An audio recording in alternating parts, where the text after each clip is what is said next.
welcome back. It's your boy Doc Holiday, and we are back with another HBCU Overdrive. If you haven't done right now, remember to like, comment, share, and subscribe. And we about to get into these announcements like it's church as usual. Again, I'm doing the interviews. We getting the interviews, try to get the interviews going down. If you can, you want to do an interview with me, just hit me up on Twitter at HBCU_overdrive, or you can just email me at holiday1925@gmail.com. All the descriptions is down below. Also, nomination for Friday Flowers.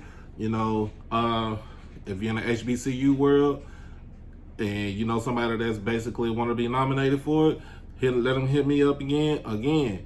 All the description, where you want to send that to me, description is down below. But before I start the show off, I want to say, give my condolences to the family of Rashard Anderson. He was a cornerback from that went to Jackson State. He was there from 1996 to 1999. So basically, he was there when I was there at school. Nicknamed the Wild Man. And if you are a Jackson, you're a Jackson person, you already know how you got that nickname. But it's a hard time to hear something like that happening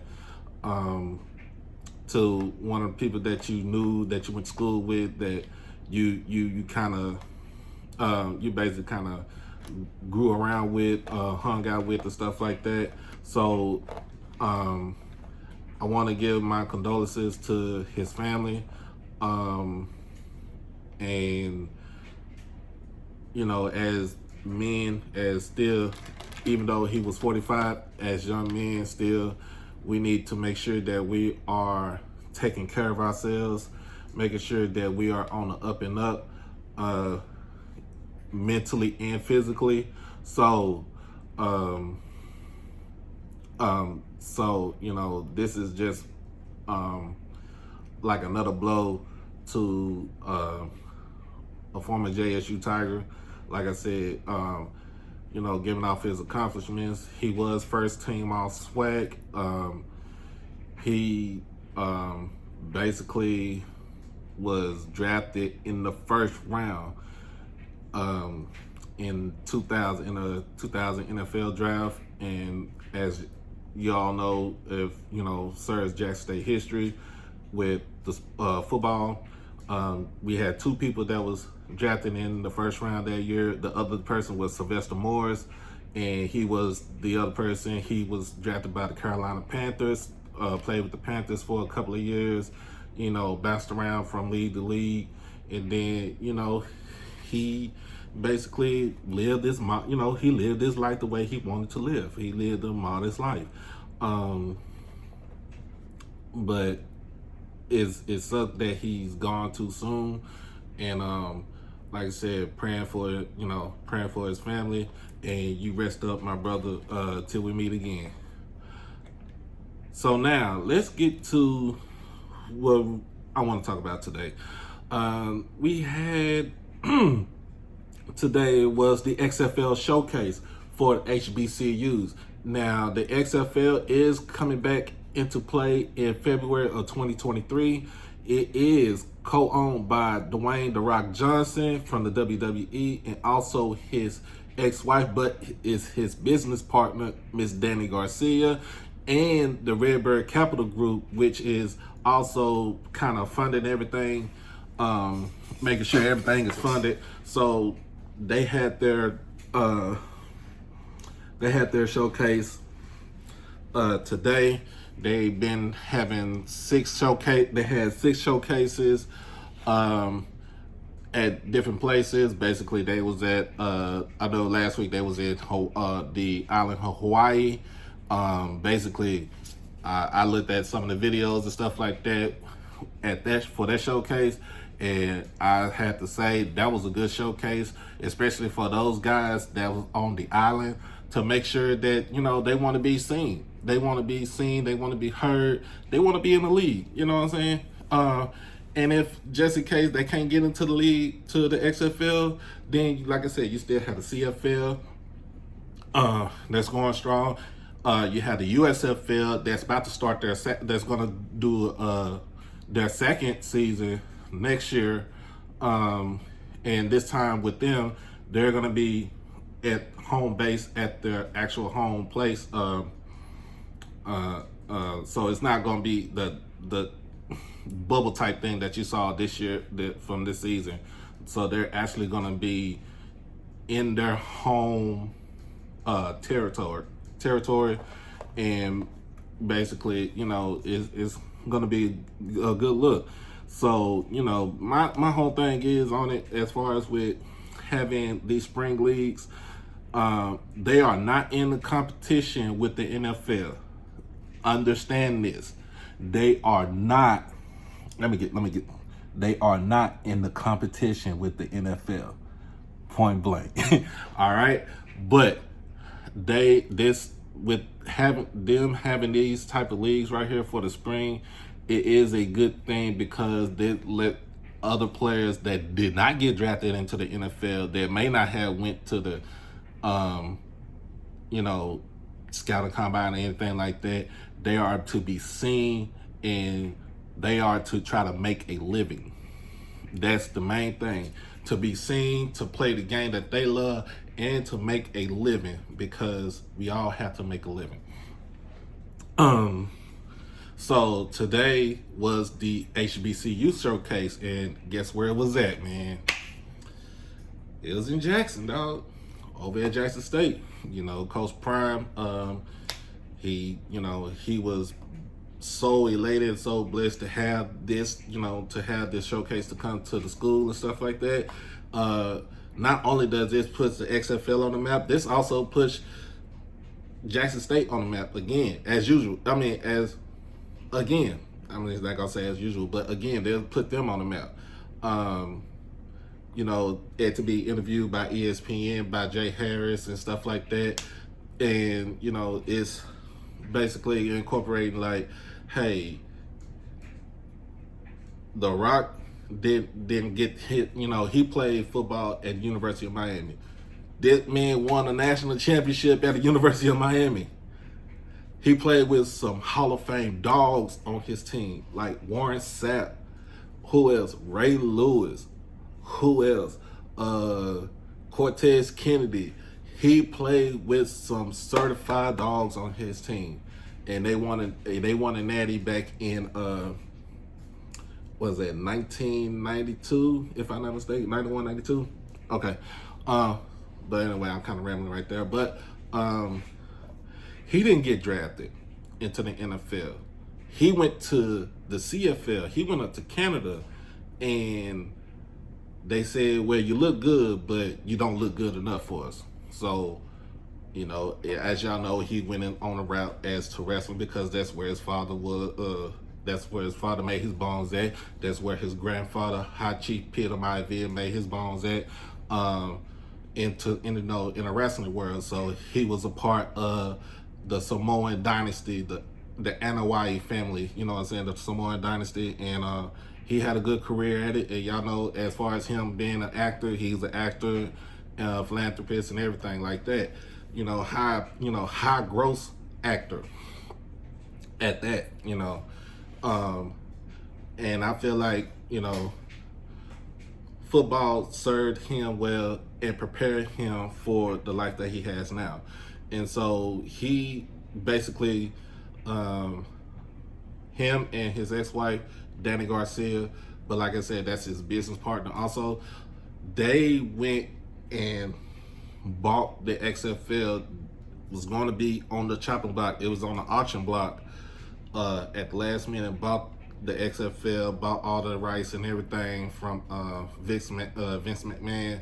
So this XFL that's coming out, the third version of the XFL that's coming, is not going to be a part of WWE or anything like that. This is not from Vince McMahon. This is all The Rock. The Rock and Danny Garcia and Redbird Capital Group are the owners of this version of the XFL. XFL 3.0. As y'all know, the XFL that they played in 2020. Basically, it was going good. It was good turnout, good fan turnout, and everything. But as y'all know, COVID hit, and everybody know when COVID hit, the world shut down. Point blank, the world shut down. No sports or nothing was played for a good amount of time. So that XFL, the 2.0, couldn't survive through the COVID year. So basically, they was like, we're gonna come back, but we're gonna come back with a different outlook, with a different type of feel and stuff like that. So we're not gonna take, or you're gonna take some of the stuff that you did before, but you're gonna incorporate a lot of stuff that you do now. But to get back towards the showcase, these kids I'm not even gonna call them kids, these young men that was overlooked by the NFL, that didn't get some sort of tryout with the CFL, that probably didn't get a chance to play in the USFL this past season, they are getting their bones, they're getting their crack at everything right now at this showcase. So, certain amount of people, a couple of people that was there, as y'all know, let me get, Felix Harper, Trigger Man down from Alcorn, had Peyton Pickett, you had from Jackson State, you basically had Akil Glass was invited to the showcase from Alabama A&M. So you had a couple of players. You had a couple of high-profile players that played last season in the SWAC last season for their respective schools, and they are showing their skills for this showcase. There is, from what I'm hearing, there is 2 more showcases, but these showcases are closed to the public. The last one will be in, if I'm not mistaken, it will be in Arlington at Choctaw Stadium, aka Globe Life Park, which is across the street from the new stadium here in Arlington. So they'll have their last showcase, and then basically the XFL draft will take place in November of this year, and then they'll begin play in February of 2023. So basically what's going on is that the XFL is going to start their play if you really think about it, they're going to start their play after a week and a half after the Super Bowl is played. So that's a good thing. That's that keeps the fan interest peaked, keep it their attention going, because it's still football going on. Of course, with the USFL, they'll basically start, if I'm not mistaken, they'll probably start in end of February, early March, and they go have a 10-game season. I think the XFL should have a 10-game season also, and then you also have the CFL, which starts off in their league starts off in June. So you have, if you don't get, some of these kids, they don't get the chance to get onto a team, to either one of those teams, the USFL, the XFL. They always have the CFL because they start in June. They could do a tryout with one of the teams from in the respective provinces of Canada. Basically, try to get, make a living. That's all it is about. It's about making a living.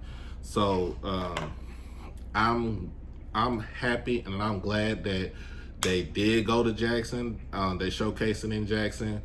Like I said, you got The Rock and Coach Prime. In fact, basically this, if you really think about it, they sponsored by Under Armour. These are 2 Under Armour these are 2 Under Armour athletes entertainers, athletes, basically. So they got the brand, so everybody, everybody with the brand and stuff like that. Basically, the Coach Prime is trying to push the brand of Jackson State out there to everybody that doesn't know about who Jackson State is, and then the Rockets trying to push the brand of the XFL, how they're gonna do now instead of what they did in the previous 2 times. But again, to conclude this whole thing, man, I really feel like this is a blessing in disguise for most of these players that didn't, like I said, that didn't get drafted. It's a, something that they try to dream of. They want to play professional football. Some of them were probably undrafted free agents, and they got a call from a team to do, to go ahead to do the rookie mini camp and stuff like that. Didn't make it, but they got something to fall back on. They have something to fall back on, and basically, if you have to understand, if you don't make it, it is not the end. It is just the beginning. Remember, when the whole model, other than playing football, the whole model of you going to an HBCU is to get an education, to graduate, and to become a productive member of society. Make sure that you have something that you fall back on, and you will do well, athletically and in life, just in life in general. So again, I church announcements. Basically, you want to do an interview, just hit me up. Description down below. You want to do Friday Flower nomination, hit me up again. Description down below. And also, if you want to donate to the channel to kind of make sure the channel gets improved, new things, description down below. Some other things that I got going on too, like I said, trying to get into talks in with Paul Quinn College, trying to do somewhat like a doc, or a point of view from a Quinnite, and pretty much I think that's what I'm gonna call it, POV from a Quinnite. How about that? Also, I'm in works of forming my my branch for my channel, which is basically the Doc Holliday Digital Media Group. That is the main stem. HBCU Overdrive is a part of my media group. So I'm in the form of getting that into business. So if want to give me some pointers and stuff on that, hit me up. Like I said, description down below. But again, I'm gonna let everybody know my name is Doc Holliday.